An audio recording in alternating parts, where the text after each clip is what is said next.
Nós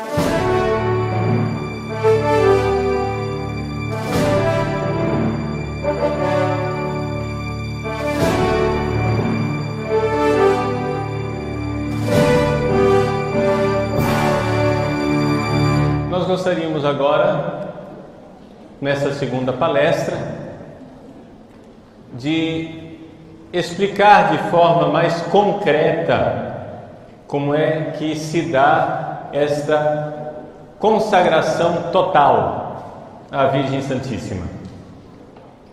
Primeira palestra, vocês viram, foi para colocar a situação teológica, a razão, o fundamento espiritual dessa consagração, não é? E agora, numa segunda palestra, gostaria de colocar de forma mais concreta o que fazer.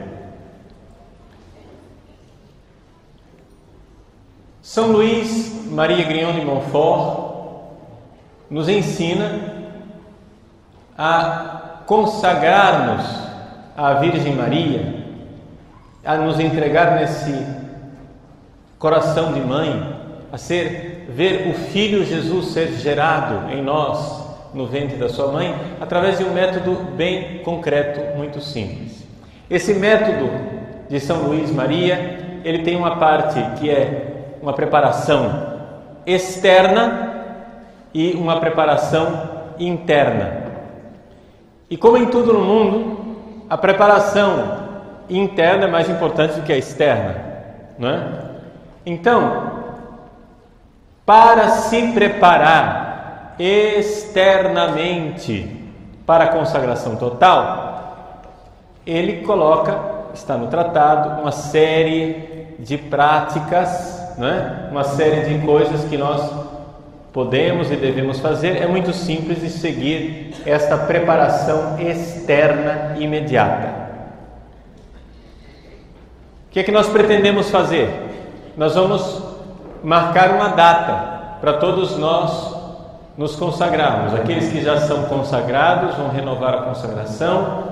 Aqueles que ainda não são consagrados vão dar o passo da consagração. Claro, todo mundo muito livre, todo mundo muito, né, à vontade para fazer ou não a consagração.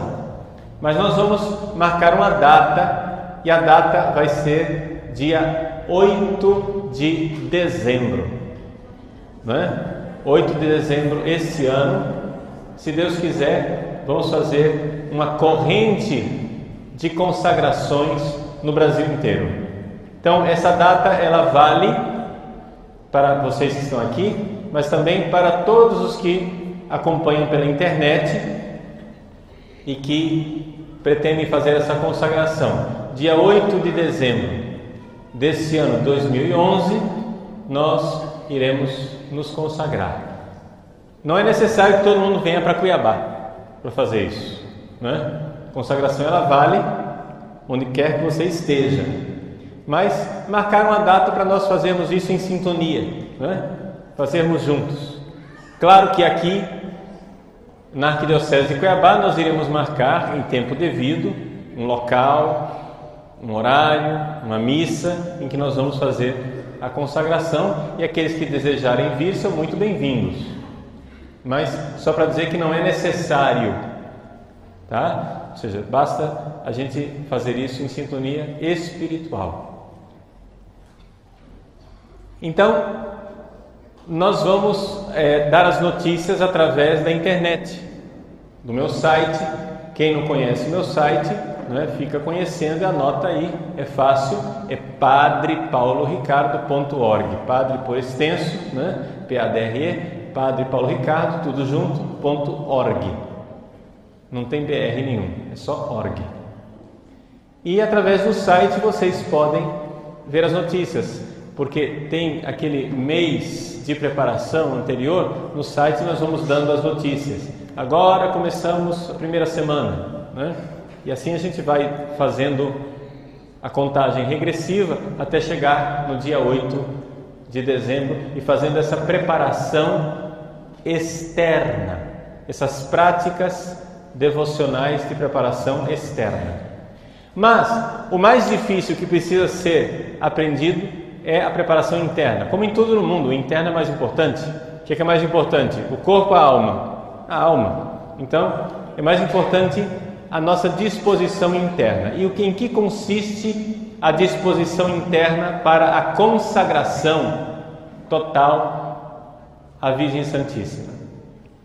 Significa nós vivermos a primeira bem-aventurança. Bem-aventurados os pobres em espírito. Ou seja, nós vamos entregar tudo, pobreza total à Virgem Maria. Tudo aquilo que nós somos, tudo aquilo que nós temos, nós iremos entregar para ela. Atenção! Tem gente que confunde muito, acha que a consagração total à Virgem Maria é um voto de celibato, alguma coisa assim. Nada disso. É no seu estado de vida. Se você é casado, você vai entregar o seu casamento à Virgem Maria. Se você é namorado, você vai entregar o seu namoro à Virgem Maria. Se você tem amigos, você vai entregar as suas amizades à Virgem Maria. Se você é padre, você vai entregar o seu sacerdócio à Virgem Maria. Nós vamos entregar tudo nas mãos da Virgem Maria. Tudo aquilo que nós somos, tudo aquilo que nós temos. Por quê?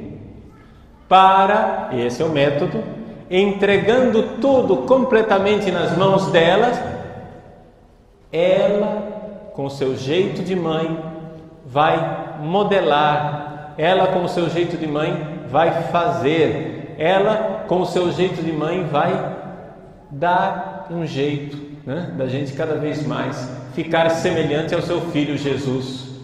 Nós vamos nos colocar nas mãos dela para que ela gere o Cristo em tudo. Vejam, o primeiro mandamento da lei de Deus qual é? Amar a Deus sobre todas as coisas. Mas isso não é simples assim, porque nós temos que amar a Deus, não é? Com todas as nossas forças, com todo o nosso entendimento, com toda a nossa alma, com inteiramente todo o nosso ser. Não é fácil fazer isso. Então nós precisamos entregar isso tudo nas mãos da Virgem Maria, para que ela vá modelando.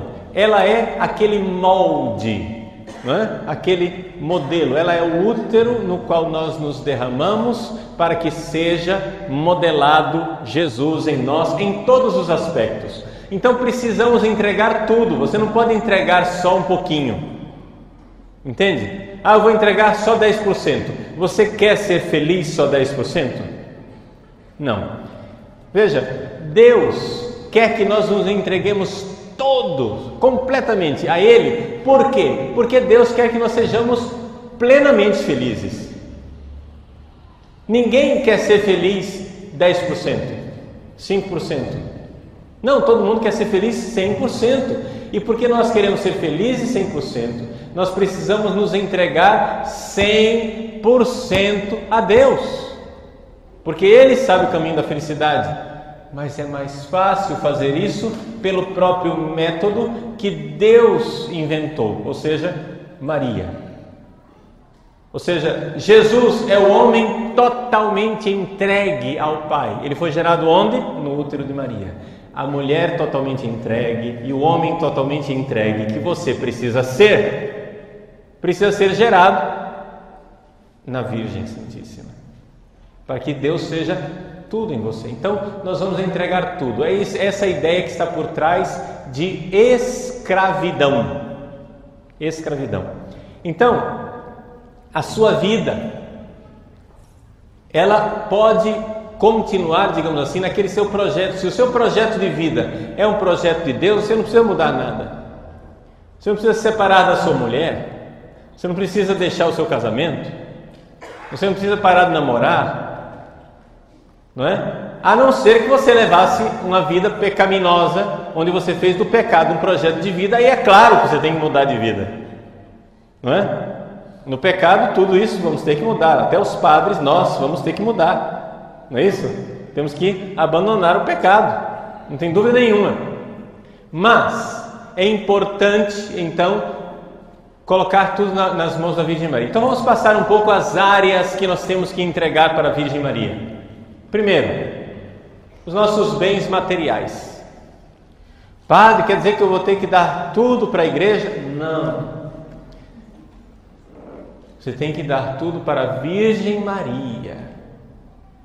Então, a sua casa já não vai mais ser sua. Consagração total quer dizer isso.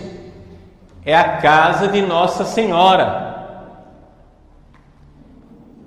Os seus bens, sua conta bancária, sua roupa, seus livros, tudo é da Virgem Maria. E é interessante porque isso muda. Em que isso muda a nossa vida? Muda porque você vai ter agora uma ocasião de fazer constantemente um exame de consciência. Quando você vai a uma loja comprar uma roupa, você sabe que aquela roupa não é sua.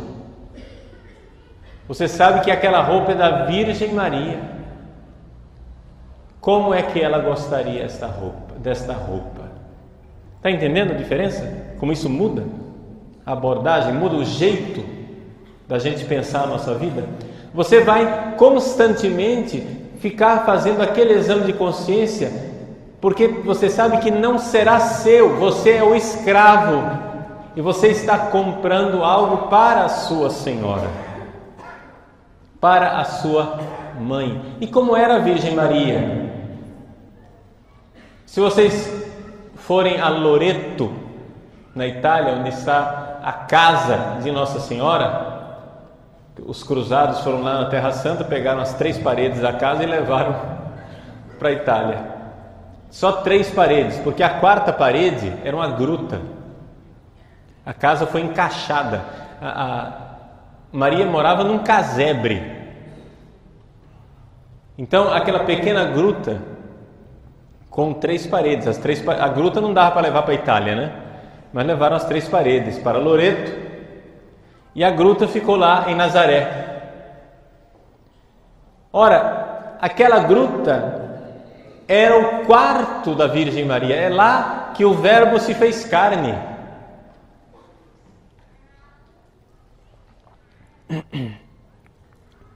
Está escrito lá em Nazaré: Hic, aqui, verbum caro factum est. Aqui o Verbo se fez carne. Aquela gruta simples. Você está entendendo o que é morar numa caverna? Então, você vai começar a pensar assim: como é que eu vou decorar a casa de Nossa Senhora? Você não vai mais comprar as coisas para sua casa. Você não tem mais casa. É a casa de Nossa Senhora. Então você vai comprar um quadro e você fica olhando para o quadro e diz assim: será que Nossa Senhora ia querer esse quadro? Será que ela gosta desse quadro? Quais são os gostos dela? Como é que você vai arrumar o seu quarto? O quarto de Nossa Senhora. Como é que é o quarto de Nossa Senhora? Está entendendo? Claro que você poderia fazer isso dizendo assim: será que Jesus gosta desse quadro? Será que Deus quer que eu compre isso daqui? Esse método você poderia fazer diretamente com Deus, está entendendo? Mas fazendo com Maria, você acrescenta um toque materno, um toque de delicadeza, um toque de ternura nisso, que ajuda você, que tem um pecado original e tem uma tendência de radicalizar as coisas de Deus, como se Deus quisesse somente, Deus fosse um Deus sanguinário, né? Que quer saber só de sacrifício, só de dor. Não.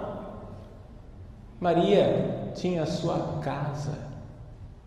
Simples, mas era uma dona de casa, ela sabia cuidar da sua casa, sabia transformar aquele lar num lar aconchegante. Se a gente fosse pegar como modelo São João Batista, todo mundo ia ter que comer gafanhoto e vestir pele de camelo, entendeu?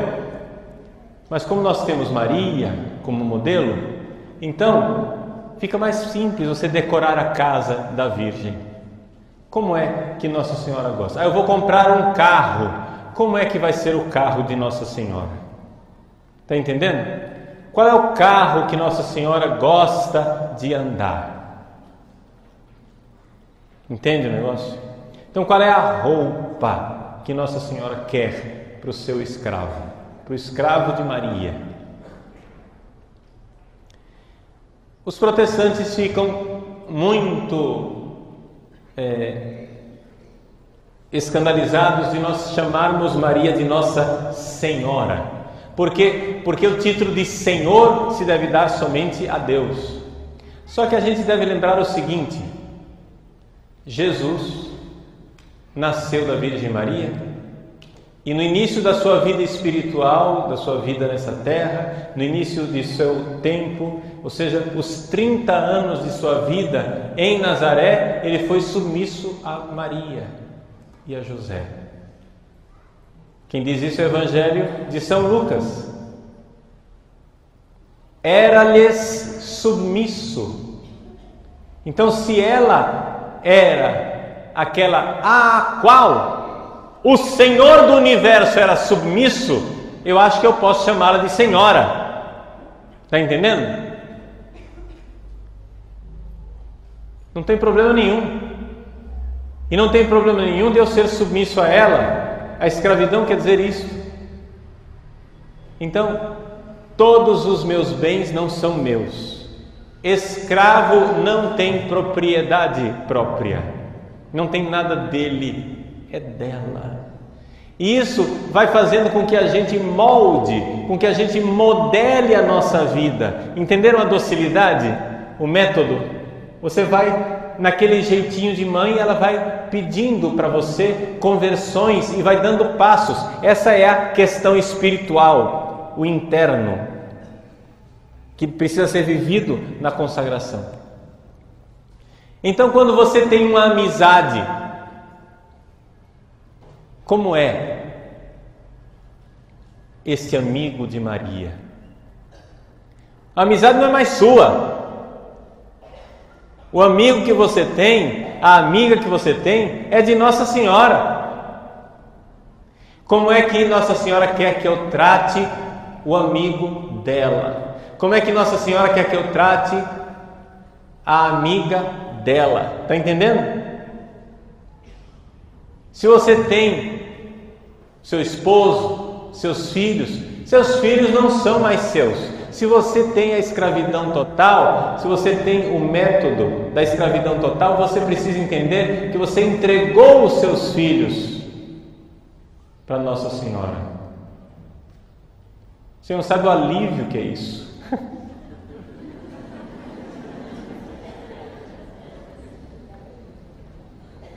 O pessoal diz: Padre Paulo, o senhor formou muitos padres, olha, padre, são os seus filhos. Isso dá um arrepio de responsabilidade, um medão. Quando eu estiver diante do trono de Deus, ter que responder por isso tudo. Então, muito bem, já não é mais meu, é dela. É da Virgem Maria. Não são meus filhos. Ela cuida. Como é que ela quer que eu cuide dos filhos dela? Tem a minha parte de responsabilidade, mas eu vou cuidar dos filhos dela. E assim, tudo o que nós fazemos, inclusive a nossa vida espiritual. E aqui uma coisa também bastante delicada e importante para vocês entenderem. Nós temos, por mais que nós sejamos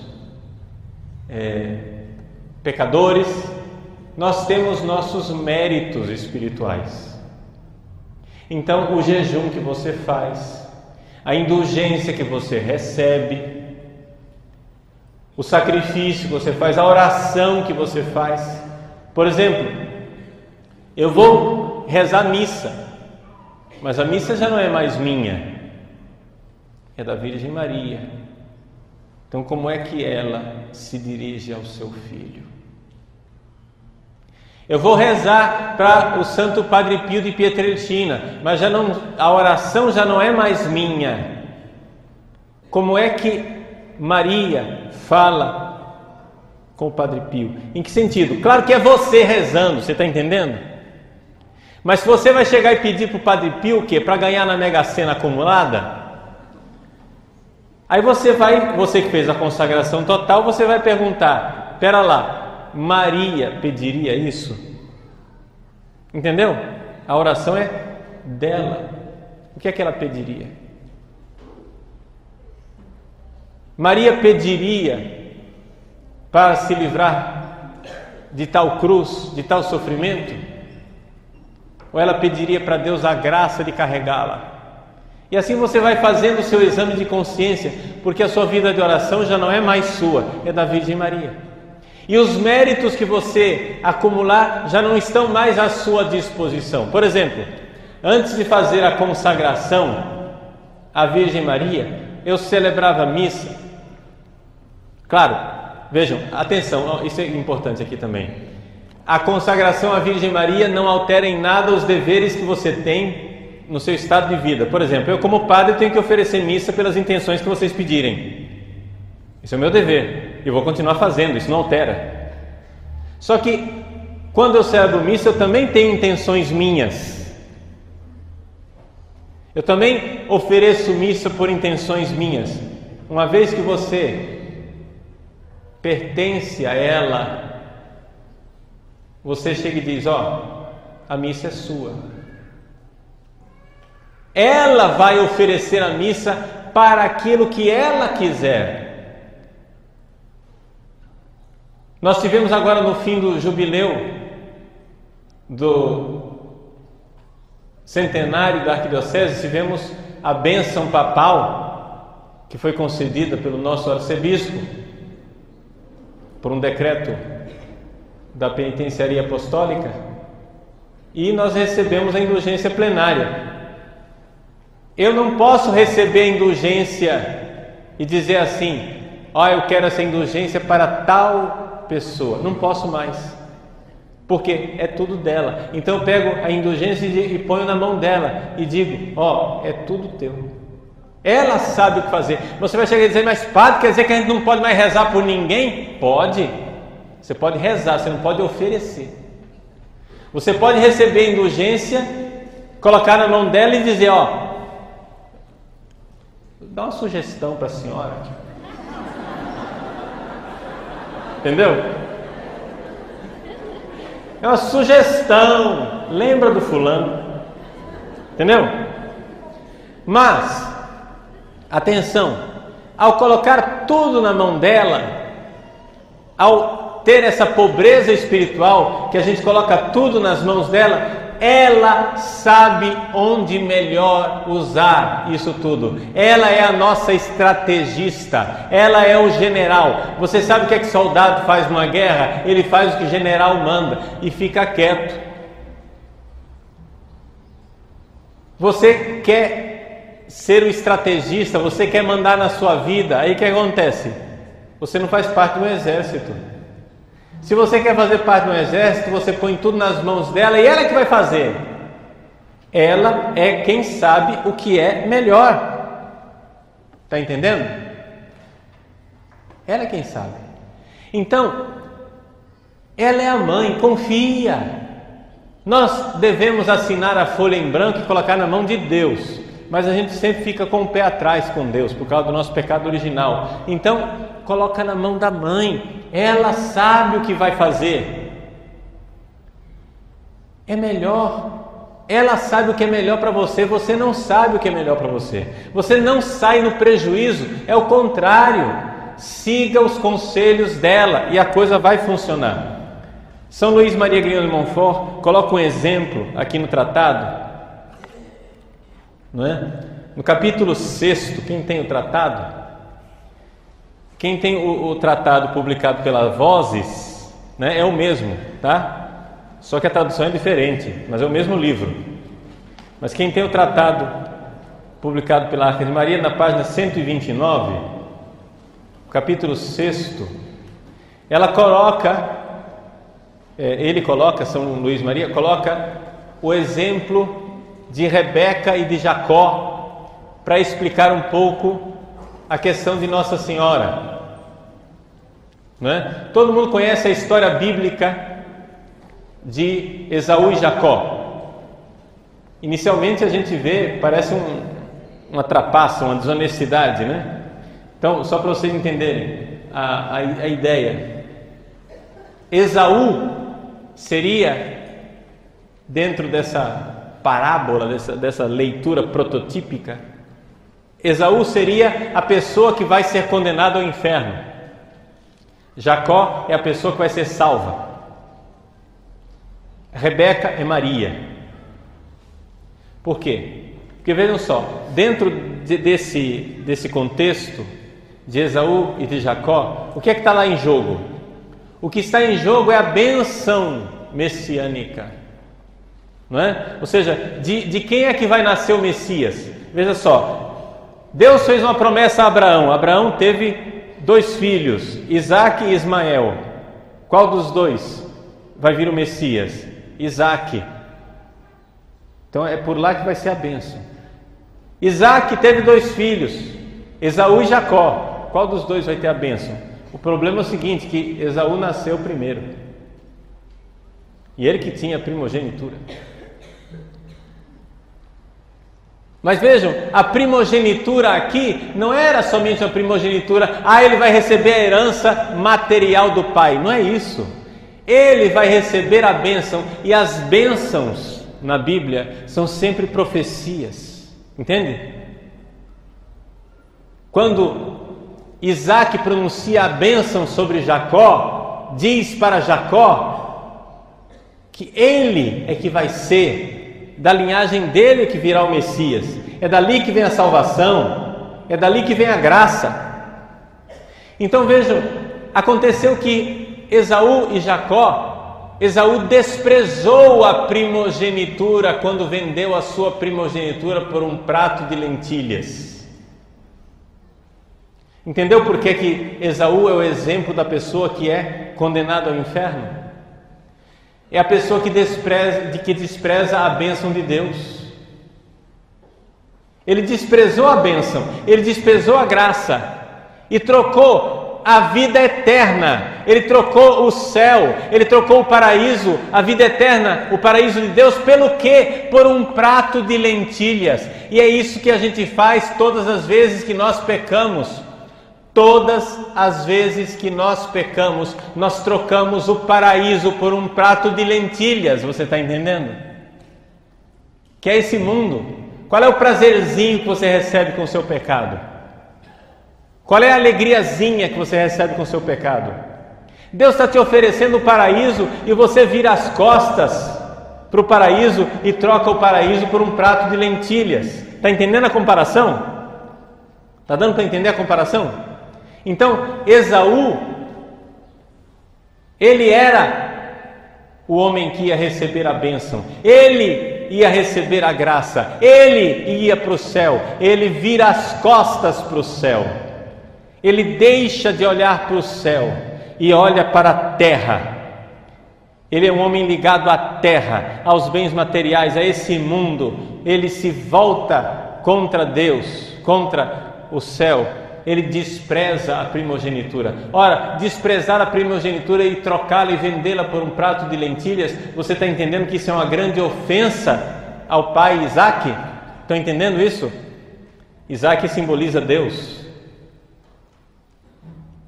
Então, isso é uma grande ofensa. Ele perdeu a primogenitura. E então, Jacó, que ganhou a primogenitura, ganhou a bênção, ganhou a graça, ganhou a entrada no céu, né? Jacó, para ele receber a bênção de verdade, o que é que ele faz? Ele precisa seguir os conselhos de Rebeca. Rebeca chega e diz: seu irmão foi lá caçar, chegou a hora da bênção, vem cá, eu vou cozinhar, né? Vou fazer um guisado do jeito que seu pai gosta. A mãe sabe aquilo que o pai gosta. E então Rebeca veste Jacó com as roupas de Esaú, coloca os pelos de Esaú. Jacó vai lá, leva o guisado, Isaac come o guisado, gosta, abençoa Jacó e dá a graça para ele. Isso aqui, São Luís Maria, ele vê nisso um sinal, um protótipo, uma parábola, um modelo, uma comparação daquilo que é a função da Virgem Maria. Se você faz tudo o que ela diz, se você segue como Jacó seguiu, vista do jeito que ela manda, né? Ela prepara, ela sabe como preparar a iguaria que irá agradar a Deus. Seja dócil, ela vai fazer o que agrada a Deus. Então isso aqui é uma comparação. Qual é a comparação? Então, na prática, vamos aplicar na nossa vida. Você vai fazer uma coisa, não é? Você vai rezar um terço. Para que você vai oferecer esse terço? Você vai entregar na mão dela e diz: mãe, faz você o guisado. Entende? Você é quem sabe cozinhar. Eu não sei direito. Você é quem vai preparar a iguaria que vai agradar a Deus. Você vai fazer para Deus aquilo que é agradável aos olhos de Deus. Eu não sei direito. Então nós nos colocamos nessa posição de pequenos, de pobreza espiritual. E essa nossa pobreza espiritual, nos colocando nas mãos da Virgem Santíssima, sendo modelados pela Virgem Santíssima, ela irá configurar o seu Filho Jesus. Aqui a comparação fica meio quebradiça, mas vamos entender. É como se aquelas vestes que Maria coloca em Jacó fossem as vestes de Jesus, entendeu? Colocadas em nós. Ela vai nos vestir, ela vai nos preparar, ela vai fazer, ela vai modelar-nos à semelhança do seu Filho Jesus. Tá? Então, é esta a escravidão espiritual, é esse o caminho da consagração total à Virgem Maria. Isso quer dizer o seguinte: você precisa agora entender que tudo que você tem já não é mais seu, é dela. E sendo dela, é de Deus. Entendeu? Se você estivesse colocando as coisas nas mãos de uma criatura como nós, uma criatura ambígua, não é? Você chega e diz: Padre Paulo, totus tuus. Padre Paulo, eu sou todo teu, disponha de mim para o que quiser. E, meu filho, você se lascou. Por quê?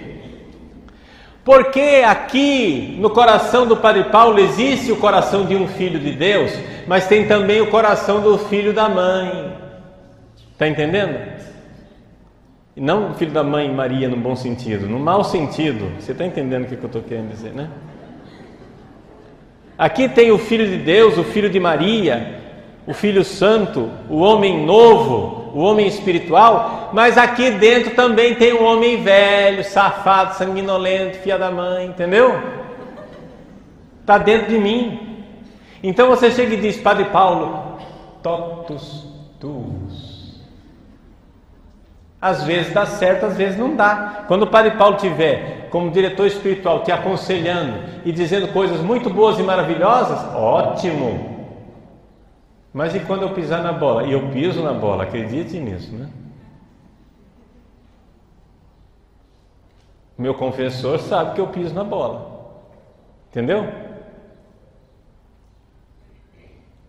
Então, não dá para fazer totus tuus com o Padre Paulo. Mas dá para fazer com Maria, porque nós sabemos que ela é totalmente humilde nas mãos de Deus. Ela é tão maleável a Deus, ela é tão humilde, ela é tão dócil às mãos de Deus, que ela só fará comigo aquilo que Deus quer. Você está entendendo? Ela só irá modelar em mim o que Deus quer.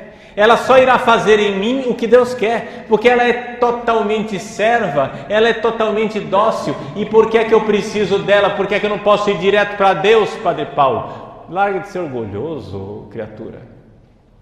Por que é que você tem que ser direto? Isso é um negócio assim, é o princípio protestante, é um princípio orgulhoso. Veja, eu sou orgulhoso, Padre Paulo Ricardo, eu pessoalmente, mas a minha religião não é orgulhosa. A minha religião, ela é humilde, ela me ensina a humildade. A minha religião me ensina a eu me inclinar na frente de um pecador, que é um outro padre, que é o meu bispo, e beijar a mão daquele pecador e acreditar que aquela mão é instrumento de santificação, acreditar que aquela mão de pecador pode ser sinal da mão chagada do ressuscitado. Eu sou orgulhoso, mas a minha religião não é orgulhosa, ela me ensina a humildade. Existe protestante humilde, mas não existe protestantismo humilde. O protestantismo é orgulhoso. O princípio protestante é orgulhoso, é soberbo. O princípio protestante é: eu não preciso de ninguém, eu vou para Deus direto. Isso é um orgulho, isso é uma soberba. E se Deus quer que você use os outros, as criaturas humanas frágeis, o que é que você faz, ô otário? Está entendendo? Se você é protestante, seja humilde, mas saiba, a sua religião não é. A sua religião não é humilde. Porque você, não, eu vou direto para Deus. Eu não preciso de Maria, eu não preciso de padre, eu não preciso do Papa, eu não preciso da igreja, eu não preciso dos sacramentos, eu não preciso de ninguém. Puxa, super, uper, trans, ultra, mega power, né? Tu é o cara, meu! Tu é Deus! Entendeu? Tu é tudo! Não preciso de ninguém. Não, Padre Paulo, mas o senhor tem que entender que Jesus é o único mediador. Está escrito na Bíblia: Jesus é o único mediador, Jesus é o único mediador, Jesus é o único mediador. E eles repetem, e eles babam, e eles bufam.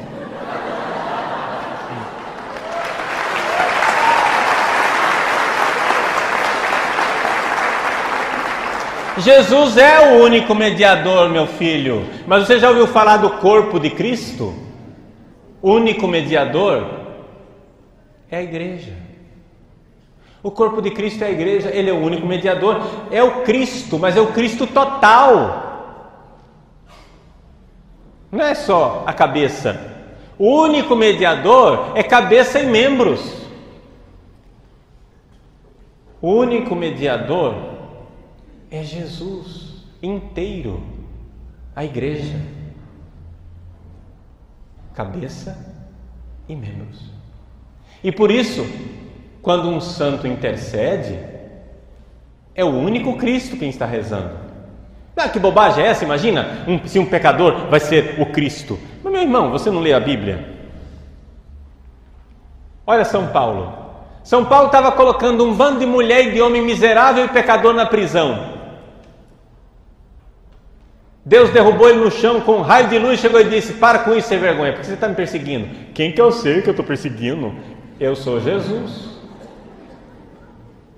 Eu sou Jesus nesse bando de homem pecador miserável, porque eu sou a minha igreja, e quem persegue a minha igreja persegue a mim. Por isso esse ódio que os protestantes têm contra a igreja não vai ficar de graça assim não. Quem é que tolera ser beijado na cabeça e apunhalado no coração? Ah, eu amo você, beijinho na cabeça e faca no bucho. Amam Jesus na cabeça, então eles têm todo um amor por Jesus cabeça. Ai, Jesus, você é lindo. Ai, Jesus é meu Senhor. Ai, Jesus maravilhoso. E enquanto isso, cospem na igreja, perseguem a igreja, falam mal de Maria Santíssima, que é membro da igreja, falam mal do Papa, que é membro da igreja, perseguem a igreja e fazem tudo. Como é possível amar Jesus desse jeito? Você só ama o pedaço que você escolhe?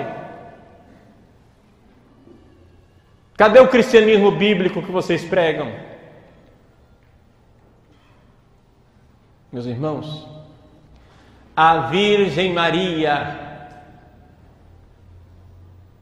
como a igreja inteira, ela age na salvação do mundo, porque o Cristo total age para a salvação do mundo. Ele é o único Salvador, mas Ele é vivo. Ele não é uma ideia do passado, Ele está vivo e está vivo na sua igreja hoje. Hoje. E é por isso que essa igreja é perseguida e odiada. Esta igreja, este corpo de Cristo que é a igreja, é gerado por uma mulher, chama-se Maria. O corpo de Cristo não foi gerado por ela? O corpo de Cristo, que é a igreja, é gerado também por ela. Então vejam que existe algo de paradoxal com relação à Virgem Santíssima. Ao mesmo tempo que ela é escrava do Senhor, ela é senhora. Ao mesmo tempo que ela é filha de Deus, ela é mãe do Filho de Deus. Ao mesmo tempo que ela é membro da igreja, ela é mãe da igreja. Está entendendo? Existe algo de paradoxal porque a posição de Maria é única na história da salvação.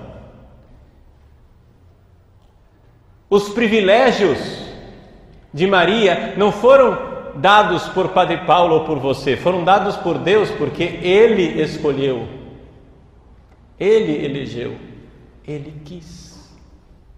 E quem sou eu para aconselhar o Altíssimo?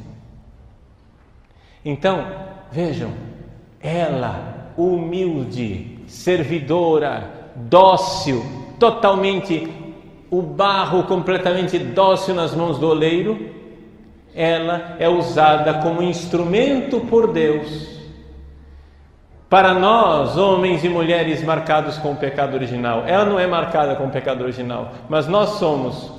Nós, homens e mulheres que tratamos a Deus um pouco como inimigo, ela vem com o seu olhar de mãe, com o seu rosto materno. Ela é o rosto materno de Deus que vem para nos ajudar a modelarmos nossa vida. Então não tenha medo de entregar tudo para Maria.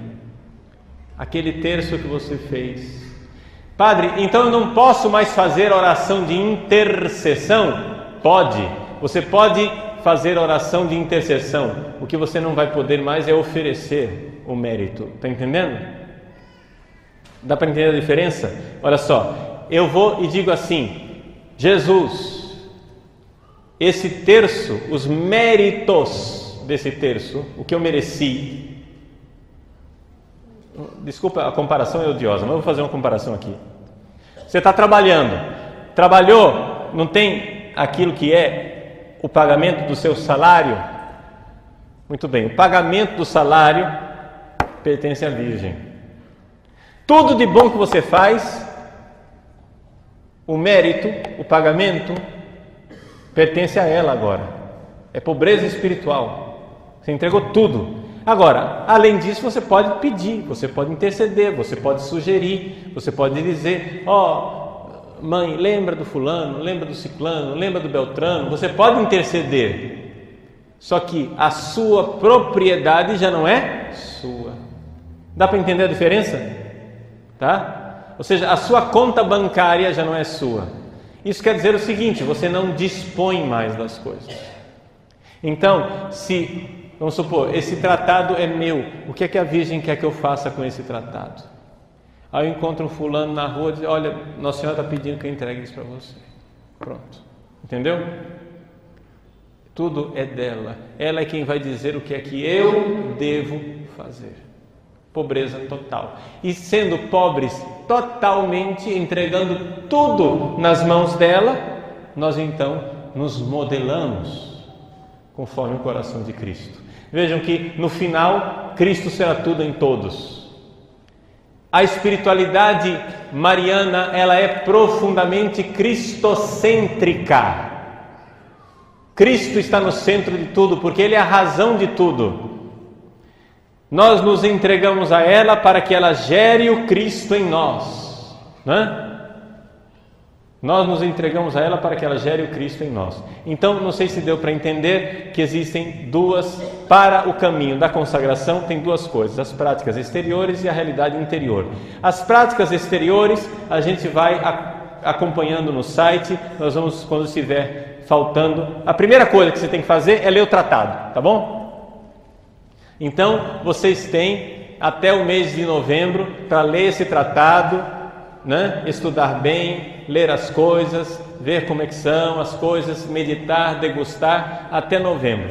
A partir de novembro, já em setembro, nós vamos avisando, através do site, nós vamos avisando para vocês quando é que vai começar o mês de preparação para a consagração. E aí fazemos a consagração dia 8 de dezembro, ok? Essas são as práticas exteriores. As práticas interiores, que são essa parte mais importante, que é nós começarmos a nos habituar a entregar tudo a ela. Não espere vir a consagração para começar a dar as coisas para a Virgem Maria. Já vai entregando, entende? Você tem que treinar a bicicleta, a gente aprende subindo nela e caindo. Então você já vai entregando as coisas para a Virgem Maria. A consagração será dia 8. Ah, mas será que eu vou dar conta de viver? Meu irmão, ela é mãe. Você nunca pisou na bola com a sua mãe, não? Ela perdoa. Não é esse negócio todo assim, chegar e dizer: ah, mas se eu não der conta, acho que eu não vou fazer, eu não dou conta. Como é que você está com medo da sua mãe? Entendeu? Se aproxime dela. Deixa ela fazer. Entendeu? E entrega tudo. O que ela quiser, como ela quiser, do jeito que quiser, porque ela é dócil. Ela é um instrumento dócil nas mãos de Deus. E então ela fará em nós o que Deus quer. Então, vai entregando tudo, os seus bens materiais, as realidades afetivas, o seu amor, as pessoas que você ama, as pessoas que você não ama ainda o suficiente, aquelas mágoas que você tem, entrega tudo na mão dela. Ó, essa mágoa aqui está aí, está na sua mão, a senhora faz o que quiser com ela, entendeu? Esse meu inimigo, essa pessoa que me odeia, está na tua mão, eu te entrego. Não é meu inimigo, é teu. Faz alguma coisa aí, entende? E assim por diante. Meu esposo, minha esposa, meus filhos, meus pais, sobrinhos, irmãs, família, tudo entrega na mão dela. Ela que sabe. Você vai fazendo sua parte também, claro. Depois, os bens espirituais nas orações, nos sacrifícios, no oferecimento, tudo isso vai entregando na mão dela. Então você já vai se preparando. Não espere dezembro para entregar, entrega já. Em dezembro nós vamos selar essa consagração, está entendendo? E se você pisar na bola, você confessa e recomeça, entendeu? Caiu, levanta. Bate a poeira, vamos embora. Vamos para o céu, gente. Você vai ficar parado aí, caído no chão? Caiu, vai ficar no chão agora.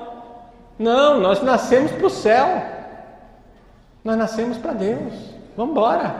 Bate a poeira e vamos embora. Está entendendo? Então não tenha medo de se consagrar. Alguns equívocos que foram sendo criados com relação à consagração. Veja, algumas pessoas me viram pregando a respeito do piedoso uso do véu para as mulheres, não é? As mulheres usarem o véu na igreja. Vejam, usar o véu é uma coisa boa e piedosa, mas não tem nada a ver com a consagração. Está entendendo? Se você não é obrigado a usar véu, porque nós fizemos a consagração aqui o ano passado e todas as mulheres que estiveram na consagração estavam usando o véu. Então o pessoal acha que para fazer a consagração tem que usar véu. Não é real. Aconselho que use o véu. Acho muito bonito que use o véu. Acho lindo que use o véu. Mas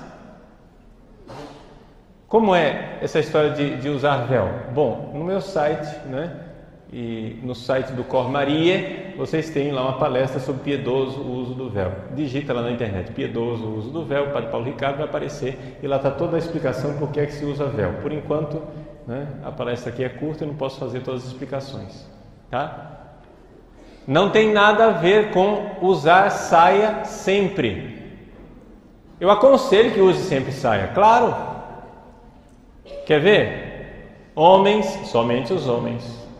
Vocês preferem uma mulher de calça comprida ou uma mulher de saia?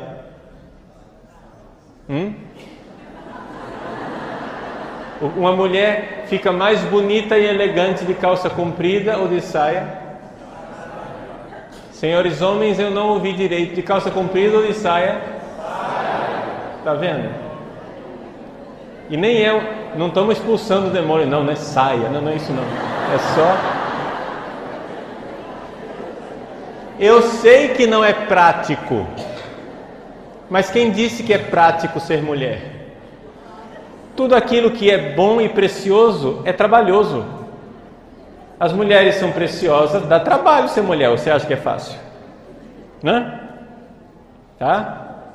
Então, claro, mas não tem nada a ver com a consagração, no sentido que eu aconselho, acho bom, bonito, é a tradição da igreja, é a beleza. Nós precisamos começar no nosso país um movimento sério e consistente de mulheres que usam saia, né?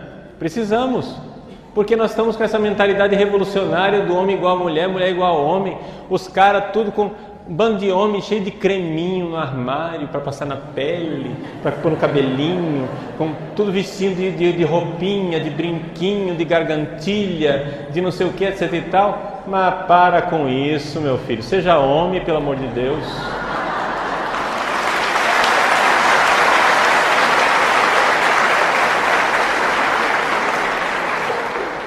Seja homem. Assim as mulheres, não tenham medo de ser femininas. Deus nos criou homem e mulher. As mulheres não têm que invejar os homens, elas têm que ser maravilhosamente mulheres, e nós gostamos dela assim. É bom que seja assim, é maravilhoso que seja assim, não é? Então, mas também não é obrigatório. Você pode continuar com sua calça jeans, né? Não sei se na hora de comprar calça jeans Nossa Senhora compraria, mas tudo bem. Então, foi golpe baixo agora, né?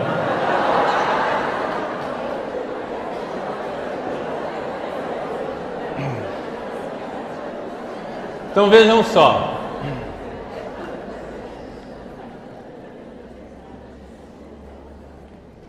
Vamos fazer esse movimento de consagração. Eu não queria que essas pequenas coisas, que são boas e bonitas, mas eu não queria que essas pequenas coisas intimidassem as pessoas de usar e de fazer a sua consagração, de usar o método de São Luís Maria e de fazer a sua consagração. Estão entendendo? São pequenas coisas. Essas pequenas coisas são triviais. O importante é a gente abraçar a essência, tá? Para a consagração, se aconselha que a pessoa tenha sempre consigo um pequeno distintivo que lembre a sua consagração, porque a gente precisa... O homem é um animal que se esquece, não é? Então se aconselha. Eu estive nos Estados Unidos e preguei retiro para um seminário de uma diocese perto de Chicago, no norte dos Estados Unidos, e para minha surpresa tinha um grupo consistente de uns 10 seminaristas, todos com uma correntinha no braço, uma corrente. Você vê claramente, atenção, né? Tem que ser um sinal claro de que aquilo é uma corrente, não é uma pulseira. Está entendendo? Então eles estavam com uma pequena corrente, uma corrente delicada, mas você via que era uma corrente, não era uma pulseirinha de... Mas é o sinal da consagração. Aí eu perguntei para um deles: você fez a consagração total? Não, fizemos, etc. Então, é um sinal, é um testemunho. Também as pessoas perguntam, ficam curiosas, olha lá. Então, tudo isso é um apostolado. Então, um pequeno sinal de consagração. Esse pequeno sinal pode ser uma medalha, pode ser uma corrente que você usa ao redor do pescoço, pode ser um anel, né? O sinal da sua escravidão, que está aí sempre lembrando a você que você não se pertence, que você se entregou, tá? Então, se aconselha usar um sinal, tá? Depois, dentro dessa realidade da consagração, é importante ter práticas de devoção mariana. A primeira de todas, sobretudo, chama-se a récita do Santo Rosário.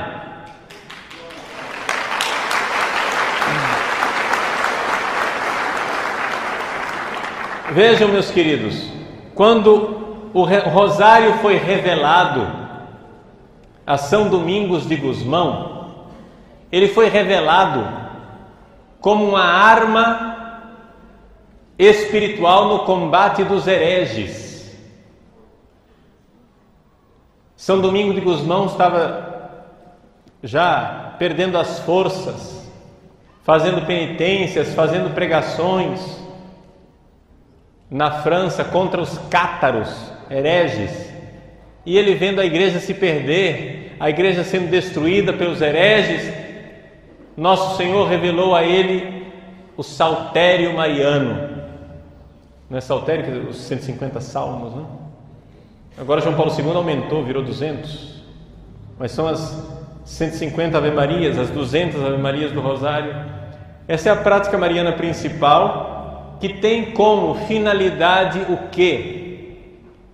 Fazer você meditar nos mistérios da vida de nosso Senhor Jesus Cristo e de Nossa Senhora. Então a Ave Maria, ela é simplesmente aquela música de fundo enquanto você medita sobre os mistérios. Então, primeiro mistério glorioso, a ressurreição. Então, durante o espaço de 10 Ave-Marias, você medita, no seu coração você tem lá claramente a imagem da ressurreição, e você vai recitando no espaço das 10 Ave-Marias. Aquilo vai configurando o seu coração ao coração de Cristo, na meditação dos mistérios cristológicos. A oração do Santo Rosário é uma oração eminentemente cristológica. A Ave Maria, ela é a música de fundo. Ela serve ao mesmo tempo de cronômetro, né? Porque durante o espaço de 10 Ave Marias, você vai meditar aquele mistério. E ao mesmo tempo serve de música que vai acalentando o seu coração. Então, é muito importante a récita do Santo Terço. Pelo menos um terço, pelo menos um espaço de 5 mistérios. Um terço que virou um quarto agora, né? Não sei quanto tempo a gente vai conseguir administrar isso na língua portuguesa. Para nós aquilo lá é terço, não adianta. Então vejam, a récita do Santo Terço diária. Esta é a arma espiritual. Todo mundo diz: Padre Paulo, o que é que nós vamos fazer? A igreja está perdida, olha os hereges, olha o liberalismo, olha a confusão, olha o modernismo dentro da igreja. Meu irmãozinho, terço neles.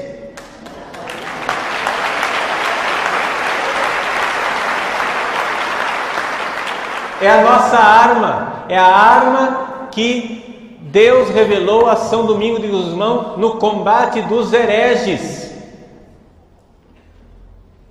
Tem heresia na igreja? Tem. Parece que eles estão vencendo? Parece. Então quer dizer que a gente precisa rezar mais o terço.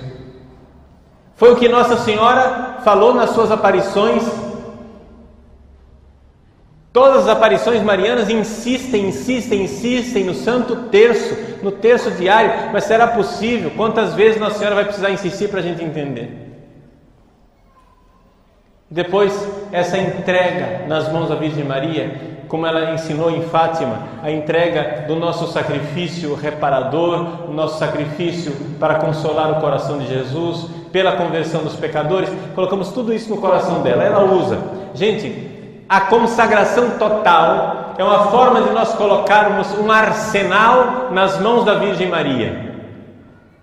A gente vai fazendo e coloca nas mãos dela. Nós vamos depositando tudo nas mãos dela. Na hora que ela quiser, ela aperta o botãozinho vermelho e a bomba atômica explode. E o seu coração imaculado triunfará.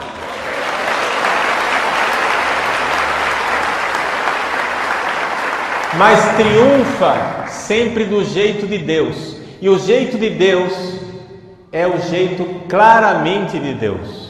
Não é uma artimanha política humana, não é um jeito humano, entendeu? Claro que nós temos que dar os nossos pulos, claro que nós precisamos fazer alguma coisa, claro que nós precisamos agir e lutar, não tem dúvida nenhuma. Eu não sei, todo mundo sabe, né? Eu não estou aqui para fugir de briga.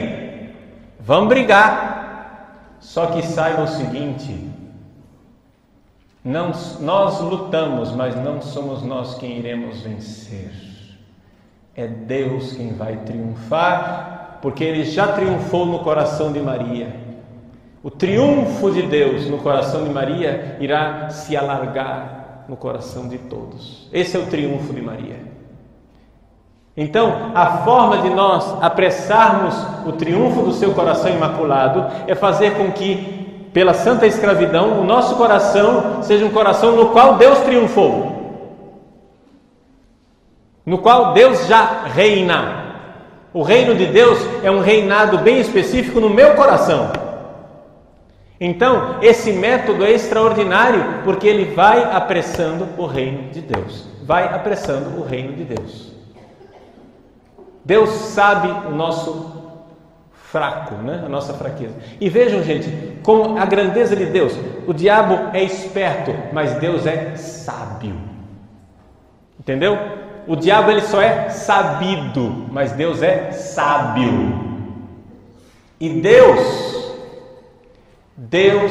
sabe que o triunfo acontecerá através dos pobres e dos humildes, não dos grandes entendidos, não dos sábios metidos à besta. Deus sabe que o triunfo acontecerá pelos pobres, como aqueles camponeses da França foram usados para o triunfo de Deus, assim também nós seremos usados. O triunfo acontecerá no nosso país, no mundo inteiro. São os pobres em espírito, gente de terço na mão. Não precisa você ter grandes cursos de teologia, não precisa você ter grandes sabedorias. Você ponha esse arsenal na mão da Virgem Maria, ela triunfará. Está certo, entende? Não há dúvidas. Deus reinará, o coração imaculado de Maria triunfará. Essa é a nossa certeza. A pergunta, o que não é certo ainda, é o seguinte: de que lado você vai estar na hora que acontecer o triunfo? Isso é que ainda não é certo, isso que ainda não é seguro. De que lado nós vamos estar quando vier o triunfo e a confusão dos Esaús? Quando Esaú ficar sem primogenitura, você será Jacó? Então obedeça a Rebeca. Deixe Rebeca modelar. Faça tudo o que ela diz. Eu falei na palestra passada que o testamento de Maria, a última palavra que Maria nos deu foi: façam tudo o que ele vos disser. Mas esse não foi o testamento de Jesus. Segundo o Evangelho de São João, antes de dizer está tudo consumado, Jesus disse o seu último testamento: eis aí a tua mãe. Esse é o testamento de Jesus. O testamento dele é o testamento que diz: esta é a tua mãe. Filho, eis aí a tua mãe. Mulher, eis aí o teu filho. Ouçamos esse testamento final de Jesus. Daquele dia em diante, ele, o discípulo amado, tomou Maria, mãe de Jesus, consigo. Vamos dizer isso de forma mais clara. Daquele dia em diante, o discípulo amado foi propriedade de Maria, foi escravo de Maria, foi servo dela para que ela o modelasse e fizesse dele o verdadeiro sacerdote que ele devia ser, São João Evangelista.